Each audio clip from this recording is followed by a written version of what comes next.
What up, everybody? Now that it is October 1st, I'm going to tell a spooky story. I just realized it's September 1st, but I'm going to do it anyway. So, I went to jail. That's usually, how the story goes. I went to jail and I got court ordered. I took a deal. So I did 90 days in jail, and then I got court ordered to 6 months in residential treatment in El Monte, California, at a place called Cogswell Manor. That's Cogswell Manor, Manor, like a house, So I'm at Cogswell Manor. Research it. It's a scary place. I'm at Cogswell Manor, and I had to pay out of pocket. It wasn't covered by insurance, so because I had to pay out of pocket, I also got to live in the back house by myself in a single man room alone. And for months, like the first 3 months I was there, it was just me in the back house. So like every night we'd have a AA meeting from like 7 to 8:30 p.m. And then we'd have to do double scrub and mop and all that kind of shit. And then by 10 o'clock it was we had to be like confined to our rooms. Now, this place was a very old building. I am very in tune spiritually with spirits. Like, I'm very receptive, and that's the wrong word, with ghosts.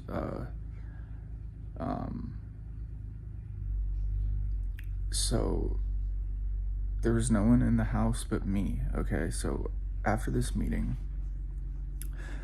I go to my room, or the building. I open the door and I walk in, and it was like, when you wake up in the morning and it's just a fresh smell of coffee, very strong aroma of coffee.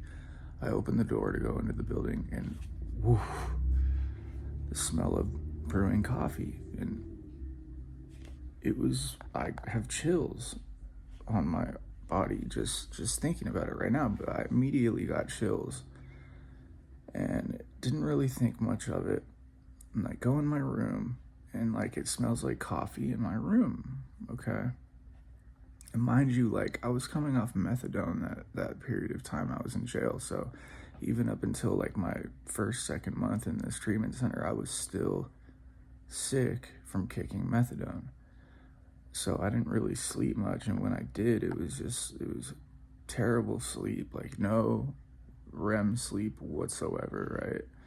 So I had a lot of nightmares in this particular room that they had me in. Next night, we go to the meeting again, same thing, double scrub. I go in, I smell the fresh brewed coffee. Now, directly across from me is from the entrance of the door, looking across, there's 2 rooms to the right, 2 rooms to the left, and I was in the first room to the right, but directly across from me is the bathroom. Now, the door was kind of half open like this, and I look ahead. It's pitch black in there in the house, and I see a figure. I saw a figure. Like, say the middle of the screen is the door, right? Like, the figure walked, looked at me, saw me, and then like walked backwards. I fucking screamed, and I ran out and I said, "There's someone in the building, there's someone in the building, there's someone in the building." And now the graveyard shift lady that worked there was like, "Oh, that's Noah." And I was like, "Noah? Who the fuck is Noah?" And she's like, "Oh, he's cool. He's a ghost, but he's like a friendly ghost. Bitch is dead serious." And I'm like, ha ha ha. Kind of halfway believed in ghosts at this time, right? This is what got me though.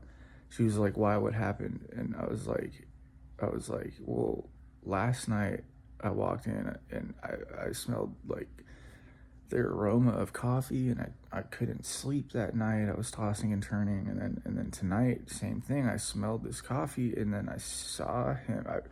I thought this was a real person, like making coffee in the room. And mind you, I'm self-pay, so I have the house to myself. And it was 3 months until I got a roommate, and he wasn't even in my room. He was in another bedroom in that back house. Now, we'll call her Irene, the graveyard lady. She told me the story about this Korean kid who was, kept to himself, very quiet, very, very nice guy. I think he was in there for meth. And he was in the room that I was in. That was his room. And there's a beam that ran across the ceiling in my room. You like almost had if you're like tall, I'm 5'10". If you were like 6'2" or something, you would have to duck down to like walk across the room because this beam's in the way, right? So Irene's telling me apparently Noah hung himself from that beam, and he hadn't shown up to the AA meeting that night. So, the graveyard lady, Irene's the one that found him, went into that back house looking for Noah to be like, yo, why did you miss the meeting? And she saw Noah hanging there from a noose, or a bed sheet. He had made, a noose out of a bed sheet. And she told me the coffee thing. She's like, Noah loved coffee. He would make coffee. He would brew coffee every morning, all throughout the day. Like, he always had a mug full of coffee. So that's my ghost story, man. Sometimes most of the time you don't see ghosts. You feel them or hear them or smell them. You know what I mean? And it was like a smell and a feeling of like, almost like there's like wet mold in the atmosphere. You know what I'm saying? It was crazy. I had to move rooms. I could not fucking sleep in that back house, like after she told me this story, you know what I mean?